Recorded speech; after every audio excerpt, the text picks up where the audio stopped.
অ্যানুয়ালের result হাতে বাড়ি ফিরল ছেলে। মা বলল, কোন পেপারে কত নাম্বার পেলে?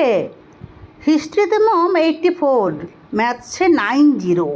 মা বলল, fantastic, just like a hero. সায়েন্সে dad, not so fair, only 69। ইংলিশে জাস্ট 92, অল টুগেদার ফাইন।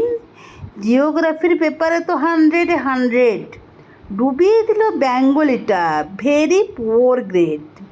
ছেলের মাথায় হাত রেখে মা ঠোঁট বেঁকিয়ে বলে, নেভার মাইন্ড, বেঙ্গলিটা না শিখলেও চলে। বাবা বলল, বেশ বলেছ বঙ্গমাতার কন্যে, বাংলা টাংলা আমার মতো অশিক্ষিতের জন্যে। বিদ্যাসাগর, রবীন্দ্রনাথ, নেহাত ছিলেন বোকা, না হলে কেউ শখ করে হয় বাংলা বইয়ের পোকা। মা বলল, চুপ করো তো, ওর ফলটা কিসে? স্কুলে কেন বেঙ্গলিটা পড়ায় না ইংলিশে?